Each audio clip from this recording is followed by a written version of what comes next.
so important to note when you look at Trump's net approval rating. Look at this. Look at how long his approval rating has been negative. It's been nearly a year. We're talking over 345 days. 2026 has been the year of Trump winning bigly at losing. Some say he is the greatest loser to ever sit his diapered behind down on a big fat L. Big men, brave men, handsome, sensual men come up to Trump with tears in their eyes and say, "Please, sir, we've never seen such a big loser as you, sir." One man said, "Will you sign my amputated leg, sir?" Another asked Trump to sign his court papers convicting him of murder. The owner of the Minnesota Timberwolves went up to Trump, crying and coming, and said, "We've never seen anything like it. We've never seen someone lose as hard as you. We don't like what you're doing with ice, but we respect how much you lose. We want you to be our mascot, sir, our big, strong mascot." Every time it happens. When I came in backstage, it happens all the time. It happens every time. A very, very powerful guy, big, strong guy. He was a strong, tough guy. Strong, tough cookie. Big, strong guy. And he's crying with tears coming down on his face. Said, "Thank you, Mr. President, for destroying the economy. Truly, nobody loses like Trump. And this recent poll has Trump on a scorching hot losing streak. Such a winning losing streak that the reporter could barely contain her incredulity on live TV. It's a fascinating clip. Let's check it out together.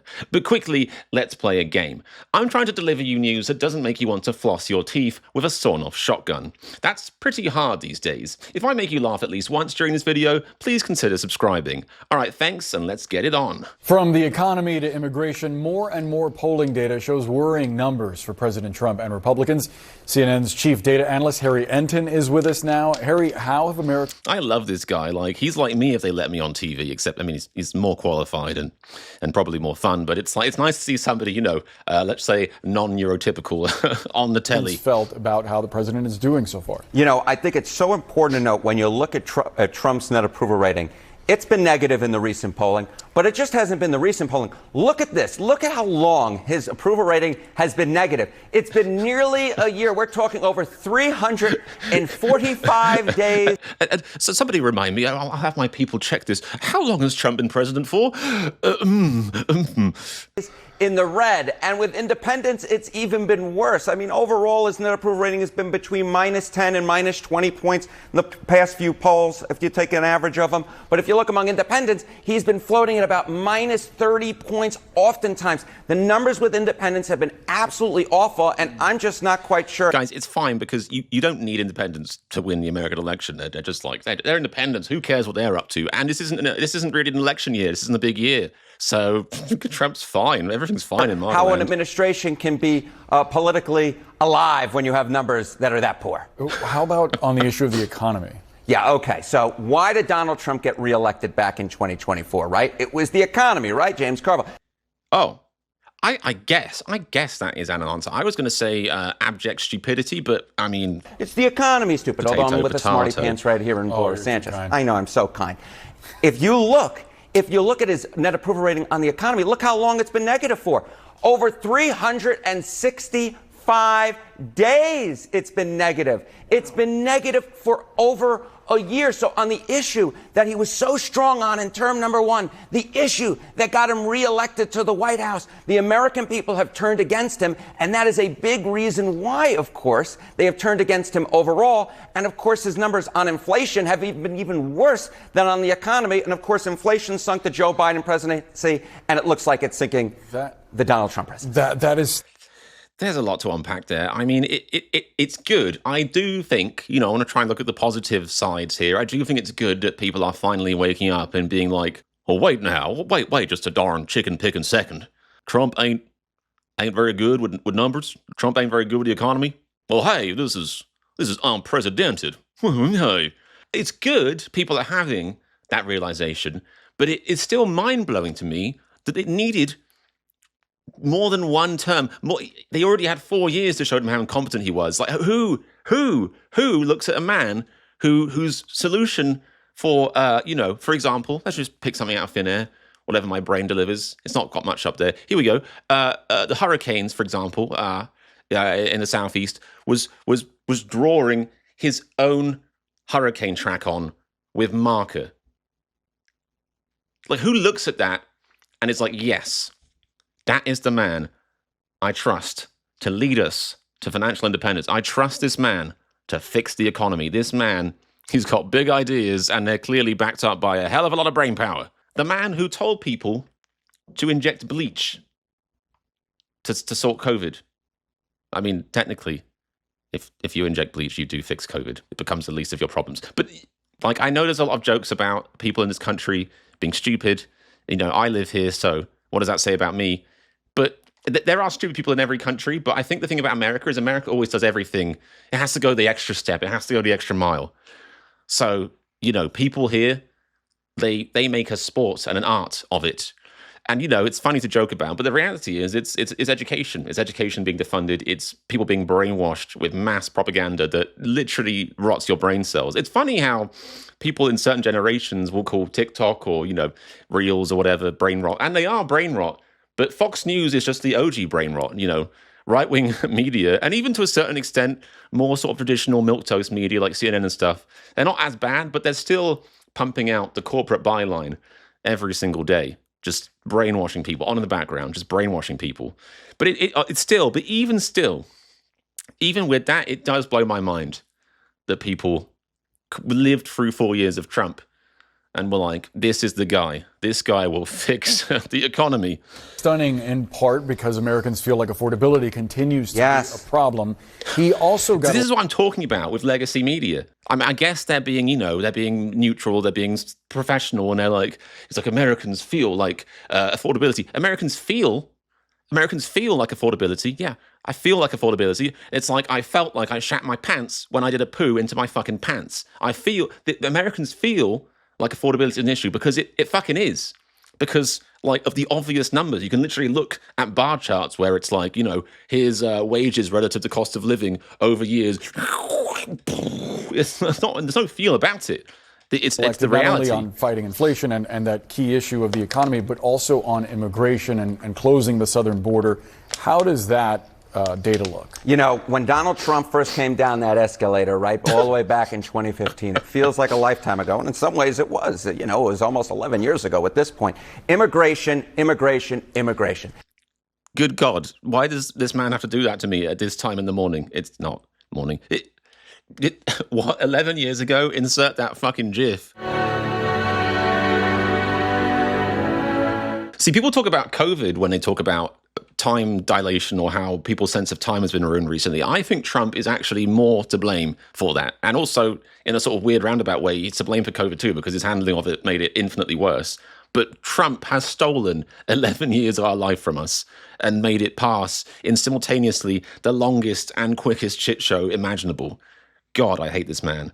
And what's so interesting here is the American people have turned against him on immigration as well. And in my opinion, it is all linked back to the ICE protests and, of course, ICE going into these big cities. Because take a look here. How long has this net approval been negative on immigration? Look at that. Since the Los Angeles ICE protest, that was the inflection point. That was the turning point. And now he's been negative, get this, for a very, very long period of time. It's been over 200 days at this point. So over 200 days.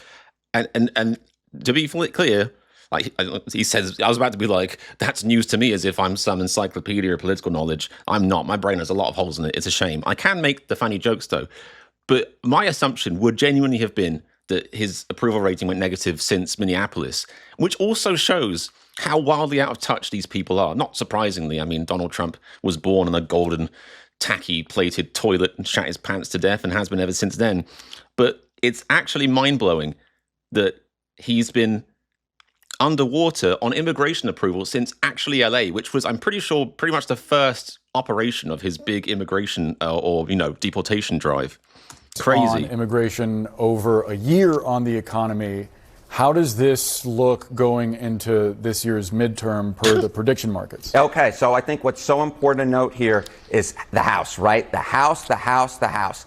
And this, to me, gives the entire game away. If you look at the Kalshi prediction market, at this point, what we see is, look at this. We see that the Democrats are overwhelmingly favored to take back the U.S. House of Representatives. It has been right about 4 and 5 odds, 4 and 5 chance for a long period of time. And that's not much of a surprise when Donald Trump is as unpopular as he is, that, of course, there's going to be suffering down ballot for Republicans. And here's the other thing that I will note. It's not just the House that's in trouble. Oh, wow. It's the Senate as well. And that to me is so interesting because this entire time you look at that map, you say, okay, you know, Republicans, a lot of these seats Democrats need to win. They're in Republican states. But in fact, it turns out, according to Kalshi, we're dealing with right now Democrats' chances on the rise about 2 and 5. We'll see what that might mean for Trump's the second half. There's a lot to unpack there as well. I mean, firstly, what was it? I think it was 18% was the chance they have of Republicans winning. Where was it? 18%. And you've got to think, I feel like that 18% is the bookies or whatever. Is that a word that's acceptable in America? I don't know. You know, the people who do the gambling thing. Is the bookies being like, Trump's got an 18% chance of stealing the election. He's got an 18% chance of managing to capture it using weird federal oversight and power, you know, authoritarianism before it happens. So I genuinely think if it wasn't for the chance that he might be able to steal it, it would be even lower. Crazy. And as he's saying, you know, the reason the Senate is also on the board is because honestly everything is up for grabs right now. Democrats have been winning in places they have no right to be winning. I say no right as in like in the context of the world we live in where everything's broken and people have been brainwashed into thinking that, you know, billionaires are good and care about them. But in this reality, we're talking about areas that pretty much people, it's like the Matrix. They're born into a little pod and they have Fox News plugged into the socket in the back of their head. Vote GOP 24/7. And those people are starting to wake up and either just, you know, not voting enough to let the Democrats win or actually switching their vote. Independents are switching their vote. Like Democrats have made crazy wins recently. This is going to be an absolutely fascinating year. And it's actually, well, fascinating, depressing that the difference seems like I was saying earlier, at this point seems to be between, you know, will democracy, you know, manage to hold strong or just about hold on and Democrats ride this massive fucking blue wave, or will Trump manage to rig the board? Because otherwise he is going all the way fucking down. For those who haven't seen it, this is one of the polls about top issues for voters in the 2024 election. This is how many of the penguins who flock to voting polls, who barely have an idea of how the world works, decided how they wanted stuff to go.